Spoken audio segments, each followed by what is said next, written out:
Good morning everyone. एक बार फिर से आप जुड़ चुके हैं इंडियन हिस्ट्री चैनल के साथ, जिसमें हमने पढ़ना स्टार्ट किया था मध्यकालीन भारत। और मध्यकालीन भारत की लड़ाई को कंप्लीट करते करते हमने आपको मुगल सल्तनत के बारे में पढ़ाना स्टार्ट कर दिया था। मुगल सल्तनत में हमने देखा कि किस प्रकार बाबर का सबसे पहले आना हुआ होगा, और बाबर की पूरी स्टोरी पढ़ने के बाद हमने हुमायूं को जोड़ा, और हुमायूं से अकबर को जोड़ते हुए कल के वीडियो में हमने देखा कि किस प्रकार जहांगीर वहां का राजा बना होगा, किस प्रकार सल्तनत का नया बादशाह बना होगा, अब जहांगीर बना होगा। और जहांगीर के बनने के पीछे अगर देखें तो सबसे बड़ा रोल हमने आपको चलते चलते बता दिया था कि किस प्रकार नूरजहां का रहा होगा। आज उसी बात को फिर से स्टार्ट करते हुए चलेंगे और एक बार पूरा समझेंगे कि नूरजहां ने किस प्रकार पूरी सल्तनत को जहांगीर के होते हुए भी अपने हाथों में ले ली होगी। किस प्रकार हमने देखा कि नूरजहां का सिक्का चला करता होगा। लोग कहा करते होंगे कि ये तो एक पहली मुस्लिम ऐसी बादशाह के साथ बैठने वाली महिला बनी जिसका सिक्का चलता है। कैसे कैसे हमने बताया कि शाही फरमान जितने भी लिखे जाते होंगे उन शाही फरमानों पर भी नूरजहां का ही वहां पर सिग्नेचर हुआ करते होंगे। बादशाह के साइन तो हुआ करते थे, उसके साथ साथ नूरजहां के भी साइन हुआ करते थे। जैसा कि अगर स्टोरी को एक बार फिर से पढ़ना स्टार्ट करें तो हमने पढ़ना स्टार्ट किया था मुगल सल्तनत के बारे में पढ़ा था। जब मुगल सल्तनत हम आपको पढ़ा रहे थे तो मुगल सल्तनत में हमने देखा कौन कौन से राजा आए, जिसमें हमने एक शॉर्टकट ट्रिक बताई आपको जिसे हमने भाजसा बोला। भाजसा में सबसे ज्यादा डिटेल में हमने बाबर को पढ़ा, बाबर के बाद हुमायूं, हुमायूं के बाद अकबर। तीन को हम बिल्कुल कंप्लीट कर चुके हैं और आज जहांगीर के बारे में एक बार फिर से हम पढ़ना स्टार्ट करेंगे। इन तीन लोगों के बारे में हमने सारा पढ़ लिया कि बाबर, बाबर के बाद हुमायूं, हुमायूं के बाद हमने अकबर के बारे में पढ़ लिया। अगर बात की जाए, हमने आपसे कहा था कि अकबर की जो संतानें हुआ करती थी वो जीवित नहीं बचा करती थी। अब जीवित नहीं बचा करती थी, जिस कारण अकबर को क्या करना पड़ा होगा। अकबर के एक समकालीन मैंने व्यक्ति बताए थे जिनका नाम था शेख सलीम चिश्ती। ठीक है, तो इन्होंने क्या करा, अकबर की बात कर रहे हैं, सबसे पहले हम यहीं से स्टार्ट करते हैं। शेख सलीम चिश्ती, इन्होंने क्या करा, अकबर ने इनकी दरगाह पर चादर चढ़ाई। इनकी दरगाह पर जब चादर चढ़ाई होगी तो कहा यह जाता है, किताबें बताती हैं कि 9 महीने के उपरांत में यानी 9 महीने के बाद इसके अकबर के घर में एक बच्चे का जन्म होता है। जिस बच्चे का जन्म हुआ उस बच्चे का नाम इनके शेख सलीम चिश्ती के नाम पर पुकारा गया। सबसे पहले शेखू बाबा बोला गया, शेखू बाबा के बाद उसे सलीम बोला गया, और सलीम के बाद यही अगला वाला जो बनने वाला है अब जहांगीर बनेगा। तो सबसे पहले अगर आपसे नाम पूछे जाए तो आप तुरंत समझ जाना कि हमारे सर ने शेखू बाबा भी बताया था, शेखू बाबा का कारण बता दिया। शेखू बाबा के साथ साथ सलीम पूछ ले तो सलीम का कारण भी है, और इसका जो वास्तविक नाम बना बाद में वो क्या बना, जहांगीर बना। ये बात आपको ध्यान रखनी है। फिर उसके बाद हमने अपने कल की ही वीडियो में बात करी थी कि अकबर की मृत्यु के बारे में, अकबर की मृत्यु के बारे में बात करी। अकबर का हमने देखा कि सबसे लास्ट जो अंतिम अभियान चला है वो असीरगढ़ का अभियान था, जो 1601 में चलाया। 1605 में इसकी मृत्यु हो गई, और मृत्यु होने के बाद जहांगीर दिल्ली सल्तनत या मैंने कहा जो पूरी की पूरी बादशाही चल रही है तो उस बादशाह बन जाएगा जहांगीर। अब बात करेंगे जहांगीर की। ठीक, चलिए देखिए, जहांगीर बादशाह बन जाएगा। जहांगीर जो शादी करेगा, आपसे ये पूछा जाता है जहांगीर की शादी किससे हुई। कई शादियां करेंगे, जिसमें सबसे ज्यादा इंपोर्टेंट अगर बात करेंगे हम तो नूरजहां की बात करेंगे। अब थोड़ा सा नूरजहां का बैकग्राउंड समझेंगे हम ध्यान से। नूरजहां पहले से ही शादीशुदा रही होंगी, नूरजहां की शादी हो चुकी थी। नूरजहां नूरजहां की शादी हो चुकी थी। अब बात करी जाए नूरजहां की शादी किससे हुई थी, आपसे पूछा जा सकता है। एक अफगानिस्तानी व्यक्ति से हुई थी, उसका नाम था शेरे अफगानी। नूरजहां की शादी हुई थी शेरे अफगानी से। थोड़ा सा ध्यान से स्टोरी को सुने। शेरे अफगानी, इससे इसकी शादी हुई थी। बताया यह जाता है कि जहांगीर ने शेरे अफगानी जो अफगानिस्तानी व्यक्ति था इसकी मृत्यु करा दी, इसकी हत्या करा दी। जब इसकी हत्या करा दी गई होगी तो हत्या कराने के बाद जी नूरजहां अब क्या हुआ, विधवा हो गई। और जब विधवा हो गई होंगी तो इस नूरजहां को जहांगीर ने अपने दरबार में कार्य पर रख लिया। अब आपसे पूछा जाए किस कार्य पर रखा गया तो आप बताएंगे ये जो थी, किसका नाम बताया मैंने आपको, नूरजहां। ठीक, नूरजहां अकबर की पत्नी की केयरटेकर बन गई। अकबर की कोई पत्नी रही होगी, उसकी केयरटेकर बन गई, उसकी ये देखभाल किया करती थी। एक बार नवरोज का त्योहार आया, जब नवरोज के त्योहार में इसने देखा नूरजहां बहुत तेजी से काम कर रही है, किसने, जहांगीर ने, कि बहुत तेजी से सारे सिस्टम को बनाती चली जा रही है। तो उसने सोचा कि क्यों ना इस महिला से, जो नूरजहां विधवा के रूप में इसकी ही सौतेली माँ से जिसकी वो केयरटेकर बनी हुई है, कि मैं उससे शादी कर लूं। इस प्रकार इसकी नूरजहां की शादी किससे हुई, जहांगीर से हुई। और नूरजहां का नाम बाद में पड़ा है, जहांगीर से जब शादी हुई तब इसका नाम नूरजहां बोला गया। इससे पहले इसका नाम मेहरुनिसा था। तो मेहरुन्निसा इसका नाम था। मेहरुन्निसा कब तक इसका नाम रहा होगा? तब तक नाम रहा जब तक ये शेर अफगानी की पत्नी रही होगी। उसके साथ साथ इसके यहाँ दरबार में काम करती होगी। काम करने के बाद जब जहांगीर ने इससे शादी कर ली, तो शादी करने के बाद मेहरुन्निसा जो इसका नाम था, इसने अपना नाम बदल के नूरजहां स्वयं रखा है, किसी ने इसे उपाधि नहीं दी है। एक बात आपको ये भी ध्यान रखनी है, ये बात आपको क्लियर हो गई होगी। अच्छा, यहाँ पे देखो नूरजहां के थोड़े से बैकग्राउंड के बारे में और क्लियर कर लें। जो मेहरुन्निसा क्या रहे, इसके माता पिता के बारे में बात करें। अगर माता पिता की बात करें तो नूरजहां, जिसे हमने मेहरुन्निसा बोला, तो इसके पिता का नाम था मिर्जा गयास बेग और माता का नाम था अस्मत बानो बेगम। मिर्जा गयास बेग, देखिए यहां से एक स्टोरी बनेगी, आप ध्यान से समझेंगे, ये भी समझिए।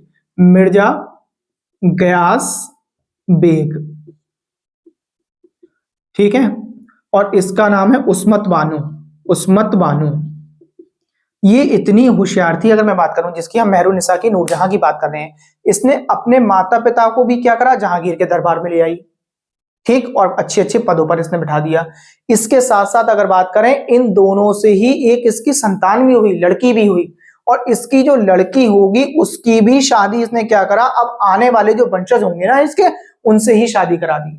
और लड़की की ही नहीं, अगर बात करी जाए, इसकी एक भतीजी भी थी, इसने अपनी भतीजी की शादी भी किससे करा दी, जहांगीर की जो अगली संतान आने वाली है, जो बादशाह बनेगी, उस बादशाह से भी इसने अपनी लड़की की, उसकी भतीजी की शादी करा दी। तो अब आप यहां से आइडिया लगा रहे हैं कितनी जो है होशियार दिमागदार महिला रही होगी ये नूरजहां, जिसका नाम मेहरुन्निसा। मैंने बताया कि इसने अपने माता पिता को तो दरबार में ले आई, माता पिता को भी ऊंचे पदों पर बैठा दिया, उसके साथ साथ इसने क्या करा, अपनी भतीजी को भी सेटल करेगी। उस भतीजी की शादी किससे करेगी, अगले बादशाह से, जो अब अगला बादशाह बनेगा। और बेटी की शादी जो करेगी, वो बेटी की शादी करेगी बादशाह के छोटे भाई से। अभी आगे पढ़ेंगे तो उसकी डिटेल में बात कर देंगे। अब आज बात आ जाती है मिर्जा गयास बेग की और उस्मत बानो की, इन्होंने क्या किया। अब इन्होंने कहा, मैंने इसके पिता बता दी मिर्जा गयास बेग, इसने ना, किसने, जहांगीर ने ना इसे बड़ी उपाधि दे दी, अपने दरबार में बिठा दिया। कौन सी उपाधि दी थी, एतमाद उद दौला की उपाधि दी थी। आपसे पूछा जाएगा क्या दी थी, एतमाद उद दौला, एतमाद उद दौला की उपाधि दी थी। एतमाद उद दौला की उपाधि किसने दी है, जहांगीर ने दी है, पहली बात। दूसरी बात, इसे उस्मत बानो को क्यों जाना जाता है, उस्मत बानो की अगर हम बात करें कि भारत में क्या, भारत के साथ साथ विदेशों में भी बात करें, तो इस महिला की कारण जो है इसे बहुत जाना जाता है विदेशों तक। क्यों, क्योंकि इसने इत्र बनाने की विधि की खोज करी। इससे पहले भारत के, भारत से अन्य देशों में भी अगर बात करें, कहीं पे इत्र बनाने की कोई विधि के बारे में किसी को नॉलेज ही नहीं थी, तो इत्र बनाने की विधि इसने खोजी है। किसने, किसका नाम था, उस्मत बानो बेगम जिसे बोलते हैं। एक बात ये ध्यान रखना, तो इसने इत्र की विधि खोजी है, और इत्र भी किससे बनाया है, इत्र की विधि, इत्र की विधि, और इत्र बनाया है, गुलाब का इत्र बनाया है इसने। तो सबसे पहले भारत में इत्र बनाने की विधि किसने खोजी, तो बता देंगे उस्मत बानो बेगम थी। ये किसकी थी, नूरजहां की मां थी। ये आपको देखो ये स्टोरी ना धीरे धीरे दिमाग में बैठने लगी होगी, किस तरीके से काम करा है। जब मिर्जा गयास बेग की मृत्यु हो गई होगी, अब मृत्यु के बारे में बात भी सुन ले थोड़ा सा, जब इसकी मृत्यु हो गई होगी तो मृत्यु के बाद नूरजहां ने इसका मकबरा बनवाया है। और मकबरा जो बनवाया है, मैंने उस दिन समझाया भी था मकबरा के बारे में, आपसे पूछ लेगा उसमें कौन सी शैली का उपयोग किया गया है, तो आप बताएंगे पित्रादुरा शैली का उपयोग किया गया है। ठीक है, इसके मकबरे में, मकबरा, और मकबरे में कौन सी है, पित्रादुरा शैली। पित्रादुरा शैली क्या होती है, उस दिन भी बोली थी, मैं आपको बता दूं, ये पहला मकबरा है भारत में जिसमें पित्रादुरा शैली का उपयोग किया गया। इससे के बाद ताजमहल में भी उपयोग किया जाएगा इसी शैली का। इसमें होता क्या है, जो दीवारें होती है ना, जो मैंने कहा पत्थरों की, बड़े बड़े जो है महंगे पत्थरों की दीवार होती होंगी, उनमें दीवारों में ना फूल पत्ती काटी जाती है, और फूल पत्ती काटने के बाद जब फूल पत्ती को खोखला कर दिया जाता है तो उसमें कीमती पत्थर जड़े जाते हैं। तो आप यहां से आइडिया लगा लेंगे कि इसने अपने देखो पिता को कितने जो है ऊंची चोटी पर पहुंचा दिया। माता का नाम भी बहुत ज्यादा पॉपुलर हो गया, अपनी भतीजी को भी पॉपुलर कर दिया, अपनी बेटी को, जो इसकी जो पहले वाले पति से जो बेटी रही होगी उसे भी बहुत पॉपुलर कर दिया उसने, अपना पूरा परिवार सेटल कर दिया। ठीक है, सेटल कर दिया। इसके साथ साथ मैंने आपसे कहा अभी थोड़ी देर पहले, मैंने आपको बताया कि इतनी समझदार थी, इतनी होशियार थी कि जो है कि इसके नाम का सिक्का चला करता था। कहते थे कि नूरजहां का सिक्का है, इसके नाम का सिक्का भी चला है। तो आपसे पूछ लेंगे कि मुगल सल्तनत में जो है किसके नाम का, जो है किस महिला के नाम का जो है सिक्का चला है, तो आप बता देंगे मेहरुन्निसा या नूरजहां करके आपको ध्यान रखेंगे। नूरजहां इसने अपने आप को बोला है, ठीक है, इसे किसी ने उपाधि नहीं दी है। पित्रादुरा शैली का सबसे पहला मकबरा किसका है, आप बता देंगे नूरजहां के पिता का है, और पिता का नाम क्या है, मिर्जा गयास बेग है। ठीक है, इसके बाद ताजमहल में उपयोग किए गए। जितने शाही फरमान, आपसे ऐसा भी पूछा सकता है कि मुगल सल्तनत में ऐसी कौन सी महिला थी जो शाही फरमानों पे भी उसके साइन हुआ करते थे, तब भी आप मेहरुन्निसा या इसका जो है जहांगीर की पत्नी नूरजहां के बारे में बता दें। मैं समझता हूँ ये बात आपको क्लियर हो गई होगी। आगे बढ़ते हैं। चलिए, अगर आगे की बात करें तो नूरजहां के बारे में काफी बात कर ली हमने, अब आगे देखेंगे। देखिए, माँ की बात भी हो गई, इसके इत्र के बारे में बात हो गई, अब जहांगीर के बारे में थोड़ा सा लौट आते हैं। जहांगीर के समय में चित्रकला बहुत हुई। आपसे पूछा जाएगा इसे चित्रकला का स्वर्णकाल भी बोला गया। ठीक है, चित्रकला का स्वर्णकाल किसके समय को बोला जाता है, तो जहांगीर के समय को बोला जाता है। तो आप इसे बोल देंगे चित्रकला का स्वर्णकाल था ये, चित्रकला का स्वर्णकाल। उसका भी मैंने मतलब आपको बता दिया था। मैंने क्या बोला था आपसे, मैंने आपसे ये कहा था कि देखिए जहांगीर को चित्रकला का स्वर्णकाल इसके समय को इसलिए भी बोला गया क्योंकि ये पेंटिंग में खुद भी बहुत ज्यादा दिलचस्पी रखता था। जैसे कि मैंने कहा कि अगर एक पेंटिंग को जो है कई सारे लोग भी जाके मिलकर बनाए ना, एक ही व्यक्ति की पेंटिंग बनाए, कई सारे लोग बनाए, कोई आंखें बना दे, कोई हाथ बना दे, कोई पैर बना दे, कोई मुख बना दे उसका, तो ये जब जहांगीर आया करता था तो आते ही जहांगीर अपना पहचान लिया करता था कि मुख किसी और ने बनाया और जिसने बनाया उसका ये नाम है, हाथ बनाने वाले का ये नाम है और पैर बनाने वाले का ये नाम है। इस तरीके से सबको बता दिया करता था। एक काम आपको ये ध्यान रखना है। दूसरी बात, जहांगीर ने एक न्याय की जंजीर बनवाई। न्याय की जंजीर सोने की जंजीर बनी थी, मैंने आपको कहा था। ठीक, सोने की जंजीर बनी हुई थी। न्याय की जंजीर किसने लगवाई? अभी तक किसी भी बादशाह ने ये काम नहीं किया और ना ही इससे पहले हुआ था। तो न्याय की जंजीर सोने की थी, ये बनवाई किसने? जहांगीर ने बनवाई। कैसे बनवाई, मैं आपको थोड़ा सा एक आइडिया दे दूं। फॉर एग्जाम्पल, मैंने कहा ये इसका किला है, किले के बाहर इन्होंने एक घंटी लगवा दी। ठीक है, काफी दूर जाके मैंने कहा जी यमुना नदी बह रही है, यमुना नदी के पास जो है मैंने आपसे कहा कि यहाँ पर ना एक खंबा लगवा दिया, इस खंबे से जो है इस जंजीर को, लोहे जो सोने की जंजीर थी, इसे बांध दिया गया, ढीली करके बांध दिया गया। कोई भी जो फरियादी हुआ करता था, जैसे कोई परेशानी हुआ करती थी, वो यमुना नदी के किनारे यहाँ पर आएगा और यहाँ पे आने के बाद इस जंजीर को खींचेगा तो यहाँ पर घंटी बजेगी। घंटी बजेगी तभी कोई किले में से कोई व्यक्ति निकल कर आएगा और यहाँ पर आकर खड़ा हो जाएगा। जब तक ये वहां से चलकर आएगा, कुछ देर बाद जो है इसके मुलाकात होगी इस व्यक्ति से मुलाकात होने के बाद वो पूछेगा कि क्या बात है, क्या परेशानी है। जब परेशानी बताई जाएगी, मान लीजिए उसकी जमीन की रिलेटेड परेशानी है, या कोई मान लो कि जो चोरी हो गई है, कोई घर में लड़ाई हो गई है, या किसी भी तरीके की जो भी परेशानी होगी, वो सब फरियाद सुनाएगा। वो सुनाने के बाद ये व्यक्ति अंदर किले में से उसी डिपार्टमेंट के व्यक्ति को चूज करके लेकर आएगा, फिर इसकी जो है प्रॉब्लम को सुना जाएगा। तो सबसे पहले न्याय की जंजीर का कार्य कराने वाला कौन था? जहांगीर था। ये बात आपको क्लियर हो गई होगी। चित्रकला का स्वर्णकाल था, ये बात भी आपको क्लियर हो गई होगी। आगे बढ़ते हैं, थोड़ा सा और ध्यान से पढ़ते हैं। मैंने कहा अकबर की मृत्यु 1605 में हुई थी। 1605 में ही बीआईसी ने मन बना लिया था कि जो है हम जाएं और जाके जो है इससे जो विदेशी व्यक्ति थे वो व्यापार की परमिशन लेने आने के सोच रहे थे। बट हुआ क्या, तुर्की भाषा यहाँ पे चला करती थी, तो उस समय तो इन्होंने सोचा कि क्यों ना मैं भी तुर्की भाषा वगैरह सीख कर आऊं, तुर्की फारसी वगैरह। तो उन्होंने वो सीखना स्टार्ट करा। तो लगभग समय आ गया 1608 का। जब 1608 का समय आ गया तो अकबर की मृत्यु तो हो चुकी थी। तो पहली बार जब 1608 में भारत में कोई विदेशी व्यक्ति आया जिसका नाम था कैप्टन हॉकिंस। कैप्टन हॉकिंस किसके दरबार में पहुंचेगा, इसका मतलब आप समझ जाएंगे। आना था उसे अकबर के दरबार में, अकबर की मृत्यु हो गई और पहुंचा किसके दरबार में? हॉकिंस पहुंचा है किसके? जहांगीर के दरबार में पहुंचा है। जब ये पहुंचा होगा, पहुंचने के बाद इसने जो है वहां पे व्यापार की परमिशन मांगी होगी। तो ये ध्यान रखना, व्यापार की परमिशन नहीं दी है। तुर्की भाषा का ज्ञानी अच्छा था ये कैप्टन हॉकिंस। तो इस वजह से जो है जहांगीर बड़ा खुश हुआ तुर्की भाषा सुन के कि बताइए ये तो हमारी भाषा को इतनी पॉपुलर है, भाषा है हमारी, विदेशों तक में बोली जाती है, इसका मतलब। तो उनसे बड़ा खुश हुआ होगा। खुश होने के बाद इसने कैप्टन हॉकिंस को 400 मनसब दे दिए कि बोले लीजिए 400 मनसब ले लीजिए, यहाँ पर आप व्यापार इन मनसबों के द्वारा कर सकते हैं, बट जो है आपको हम व्यापार करने की आपकी अलग रणनीतियों से हम जो है किसी भी तरीके से परमिशन नहीं दे रहे। ये बात भी आपको क्लियर हो गई होगी।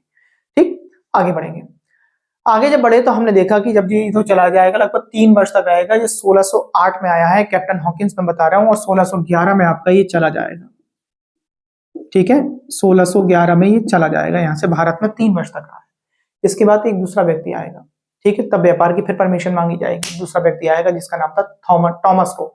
टॉमस रो आएगा। टॉमस रो जब आएगा तो टॉमस रो को जो है परमिशन मिली है, आप ये ध्यान रखेंगे, टॉमस रो को परमिशन मिली है।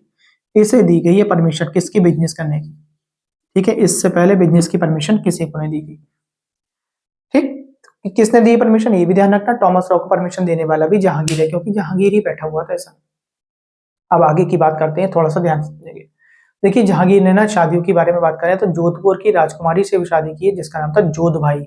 मैंने जोध भाई बोला, जोधा भाई नहीं बोला है मैंने। ठीक है, जोधा भाई अकबर के समय में देखें हम। अब यहाँ पे क्या है, जोध भाई है, ये किसकी राजकुमारी है, ये है जोधपुर की राजकुमारी। जोधपुर की राजकुमारी किससे शादी करी है, जोध भाई से शादी करी है इसने। एक शादी तो आपको ये ध्यान रखेंगे, जोध भाई से शादी। अच्छा, इसने मानसिंह की जो राजा मानसिंह भी रहा करते थे अकबर के दरबार में, उसकी बेटी से भी शादी करी। अब सर जोध भाई से जो शादी करी है, इसी से इसका एक पुत्र पैदा हुआ है जिसका नाम था खुर्रम।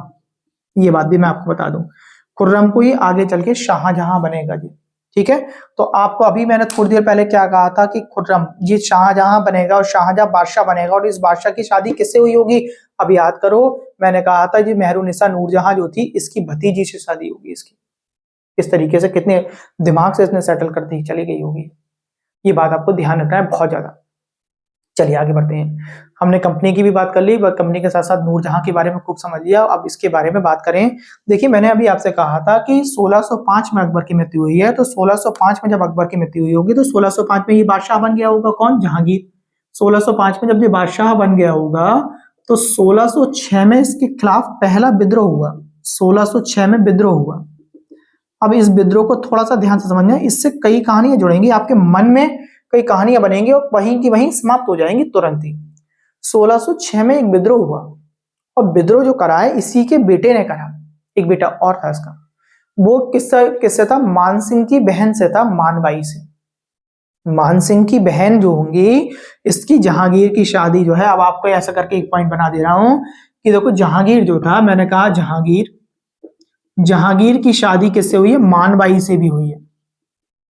वो कौन थी, जोधबाई, ये है मानबाई, और ये मानसिंह की बहन है, मानसिंह की बहन। और मानसिंह कौन थे, जो बादशाह अकबर के दरबार में रहा करते, तो बादशाह अकबर कितना इन्हें जो है सपोर्ट किया करते थे। इन दोनों से एक बेटा पैदा हुआ है, इन दोनों का एक बेटा पैदा हुआ है, और इस बेटे ने जो है विद्रोह करा है जिसका नाम था खुसरो। क्या नाम था इसका बेटे का, खुसरो नाम था। अब खुसरो ने क्यों करा, ये बात भी बता दूं मैं आपको विद्रोह। देखिए हुआ क्या, बताया ये जाता है कि ये मानबाई को जहांगीर जो है किसी भी तरीके से, कोई भी तरीके की रैपो यानी इज्जत वगैरह कुछ नहीं दिया करता था। खुसरो इस बात से बड़ा खिलाफ रहा करता था। खुसरो सोचा करता था कि बोले कि बताइए, मेरे जो है दादा के समय में यानी अकबर के समय में मेरे जो है इनके जो नाना वगैरह का कितना सम्मान हुआ करता था, ठीक है, इनका मामा का कितना सम्मान हुआ करता था, और आज क्या है इसके समय में तो बिल्कुल भी जो है सम्मान नहीं है, और जो हमेशा मेरी माँ को जो है नीचा दिखाते रहते हैं। तो ऐसी कंडीशन में उसने विद्रोह कर दिया। उसने सोचा कि मेरे दादा का सपना भी था कि जो है कोई लायक व्यक्ति गद्दी पर बैठे, क्यों ना मैं इन्हें मार दूं, और मारने के बाद जो है मैं अपने आप गद्दी पर बैठ जाऊं। ठीक है, अब ये अकेला तो कर नहीं सकता, इसने सपोर्ट मांगी किसी की। जब सपोर्ट मांगी तो ये जालंधर पहुंचा। कहां पहुंचा, जालंधर। और जालंधर में उस समय सिखों के 5वें गुरु अर्जुन देव बैठे हुए थे। ठीक है, तो आपको ये ध्यान रखना, कौन थे, सिखों के 5वें गुरु, सिखों के 5वें गुरु अर्जुन देव। अर्जुन देव को इसने अपनी कहानी सुनाई कि बोले कि मैं ऐसे से आया हूं, और जो है मेरे, आप देखें कि जो है मेरे दादा जान तो जो थे वो बादशाह अकबर थे, और वो कितना जो है मानसिंह का सम्मान किया करते थे, मेरे मामा जी का। और धीरे धीरे क्या हुआ, ये तो मेरी माँ को बहुत परेशान करता है, मेरी जिंदगी गुजर गई अपनी माँ को परेशान देखते हुए। तो वो खुद कहते हैं, बोले कि हमारे धर्म में तो ये सिखाया जाता है कभी भी जो है सबकी जो है मदद करनी चाहिए, ना कि किसी को परेशान करना चाहिए। तो उन्होंने इसकी मदद करने का वायदा दिया, बोले कि एक काम कीजिए, तुम अपनी माँ को लेकर जो है मेरे पास आ जाइए और यहाँ रहने लगिए। अब इस बात की जो है जानकारी मिल गई किसे, जहांगीर को जानकारी मिल गई। और जहांगीर को जैसी जानकारी मिली कि जो ये लोग जो है मेरे खिलाफ जो रणनीति बना रहे हैं, तो इसने क्या करा, दोनों को पकड़ लिया। और दोनों को पकड़ने के बाद क्या करा, देखिए गुरु अर्जुन देव की तो हत्या कर दी किसने, जहांगीर ने हत्या करी। एक बात आपको ये ध्यान रखना है, गुरु अर्जुन देव की जहांगीर ने हत्या करी। और इसने क्या करा, जो इसका बेटा था जिसका नाम मैंने खुसरो बताया, उस खुसरो को क्या करा, खुसरो को खुर्रम को दे दिया, खुर्रम को दे दिया। खुर्रम कौन है, सौतेला भाई है, ठीक है, खुर्रम को दे दिया। अब खुर्रम ने क्या करा, खुर्रम ने सोचा कि बोले कि अगर मैं इसे मान लो पकड़ के कैद कर दूं, तो कैद करने के बाद कभी ना कभी क्या हुआ, किसी ना किसी तरीके से मान लीजिए राजा के मन में आ गई इस बड़े बेटे को बादशाह बनाने के, तो इसे बादशाह बना देंगे। तो उसने सबसे पहले क्या करा, इसे खुर्रम ने खुसरो को अंधा कर दिया। बोले इसे अंधा कर दो, अंधा होगा तो राजपाट से आधा काम तो इसका वैसे ही बंद हो जाएगा, तो राजा तो कभी सुल्तान तो बनेगा ही नहीं, कई बादशाह तो बन ही नहीं सकता। अंधा कर दिया, और अंधे के साथ साथ बताया जाता है कि इसकी जो है बाद में हत्या भी कर दी। इसकी हत्या कर दी गई। ये बात आपको क्लियर हो गई होगी। अब समय आ गया धीरे धीरे 1627 की बात करते हैं। 1626 में भी बहुत सारे युद्ध लड़ गए, युद्ध की भी बात करेंगे। अभी थोड़ा सा इसकी पत्नी के बारे में फिर लौट के आते हैं, एक पत्नी के बारे में समझा दें। देखिए जहांगीर की जब मृत्यु हुई होगी तो मृत्यु के बाद मकबरा बनवाया गया इसका लाहौर के पास, रावी नदी के पास। लाहौर में रावी नदी बहती है, वहां जो है शाहदरा पड़ता है। जब इसकी जहांगीर की मृत्यु हुई होगी तो लाहौर में शाहदरा, ठीक है, लाहौर में शाहदरा, कौन सी नदी? रावी नदी के पास इसका मकबरा बनाया गया। मकबरा किसने बनवाया? नूरजहां ने बनवाया, ये भी ध्यान रखेंगे, पत्नी ने। तो जब नूरजहां ने मकबरा बनवाया तब उसने क्या करा, ये तो वहां मकबरा बन गया तो इसने जो अब शहजादा जो सलीम है, सॉरी क्या नाम है इसका, खुर्रम है, जो शाहजहां के नाम से आएगा, ठीक है, वो बादशाह बन चुका होगा। बादशाह बनेगा तो वो क्या करेगा, वो सोचेगा कि ये बीच बीच में ना बार बार मैं कुछ राजपाट चला रहा होता हूँ तो ये परेशान करती है बार बार, तो मैं क्यों ना इसे भी जो है नूरजहां को भी वही मकबरे के पास भेज दूं। तो ये क्या करेगा, नूरजहां से कहेगा, बोले कि देखिए पिताजी का मकबरा वहां बना हुआ है और वहां की कोई ना कोई केयर टेकर तो होना चाहिए, देखभाल करने वाला होना चाहिए। तो इसने क्या करा, अपनी माँ को भी 2 लाख रुपए प्रति वर्ष के हिसाब से जो है पेंशन के रूप पर वहीं पर भेज दिया लाहौर। बोले तुम भी लाहौर जाओ, मैं आपको 2 लाख रुपए जो है प्रति वर्ष पेंशन के हिसाब से जो है मैं आपके पास भेजता रहूंगा।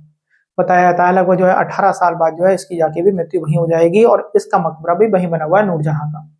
तो नूरजहां का चैप्टर भी खत्म हो गया और इसके साथ साथ चैप्टर किसका खत्म हो गया, चैप्टर खत्म हो गया जहांगीर का। एक बात और, मैंने अभी आपसे क्या कहा था, मैंने आपसे ये बात कही थी कि इसने अपनी भतीजी की शादी कराई थी। भतीजी का नाम था मुमताज महल। आपके दिमाग में आ भी रही होगी बार बार, मुमताज महल, और मुमताज महल की शाहजहां से शादी हुई होगी, शाहजहां जिसका नाम खुर्रम था। एक बात ध्यान रखेंगे, मुमताज महल, ठीक है। शाहजहां का ही एक छोटा भाई था, कभी कभी आपसे पूछ लिया जाए, उसका नाम था शहरयार। शहरयार नाम का एक व्यक्ति, इसका छोटा भाई था शाहजहां का। शहरयार से शादी हुई है इसकी बेटी की, शहरयार।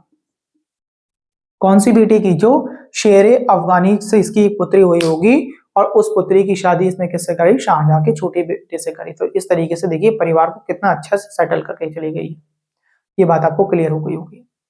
आगे अगर बात करें तो देखिए हमने एक ना पीछे जब अशोक के बारे में बताया था, अशोक के बारे में पढ़ाया था, उसके बाद समुद्रगुप्त पढ़ाया आपने आपको। जब ये चीजें पढ़ा रहे थे हम जो है प्राचीन भारत, तो प्राचीन भारत में हमने कहा था कि अशोक का एक कौशाम्बी अभिलेख था, उसे उखड़वाया, उखड़वाने के बाद जो है प्रयाग प्रशस्ति अभिलेख बना वो समुद्रगुप्त के द्वारा। उसमें समुद्रगुप्त ने अपने विजय के बारे में लिखवाई उसमें।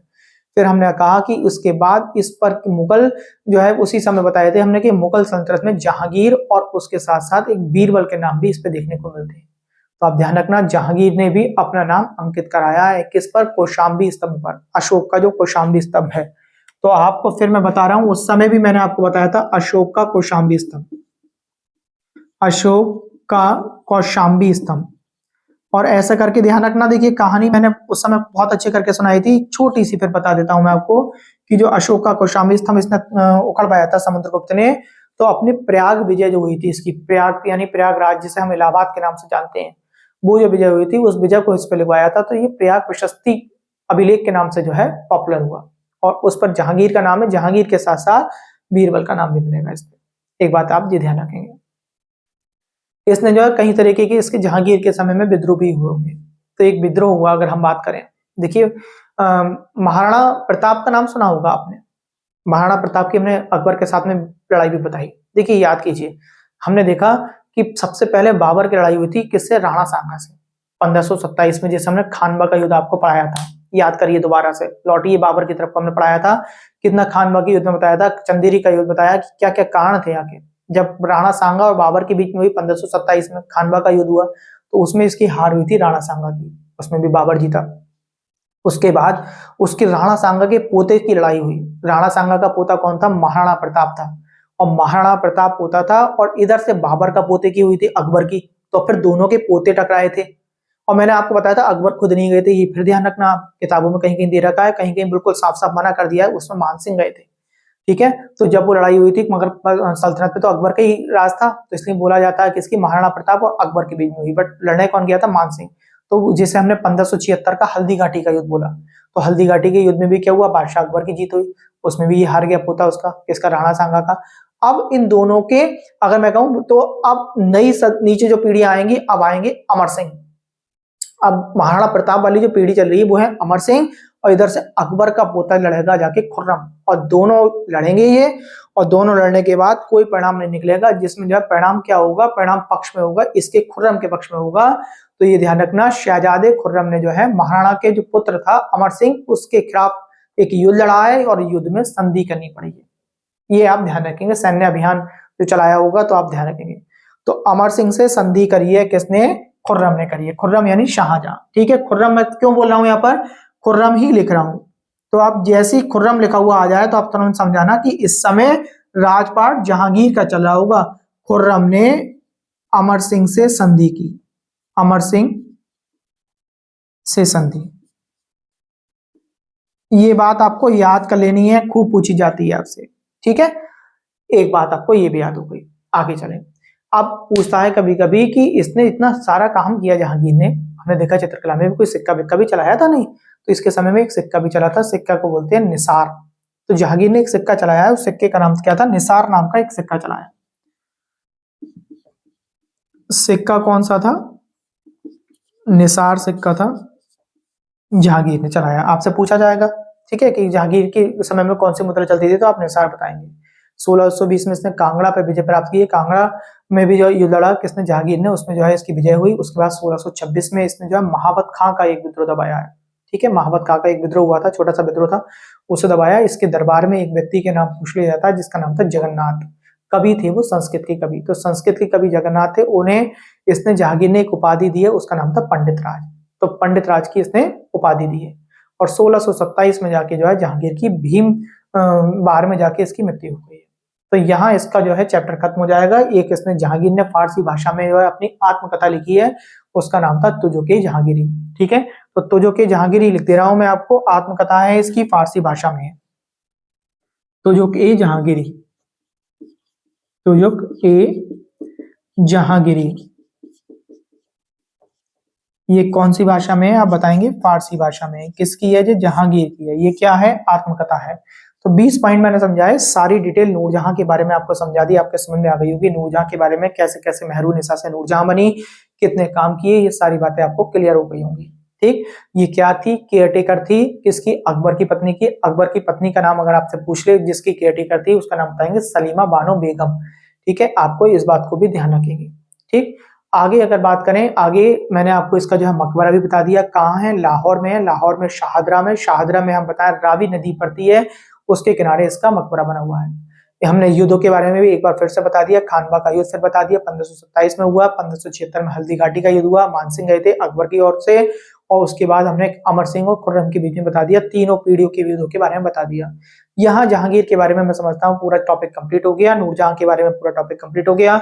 कल अब हम जो है आगे बढ़ेंगे, तो जहांगीर के बाद शाहजहां यानी खुर्रम के बारे में पढ़ाना स्टार्ट करेंगे, और देखेंगे इसने मुगल स्थापत्य में कितना इसने नाम कमाया है। आज की वीडियो में केवल इतना ही। नमस्कार, धन्यवाद।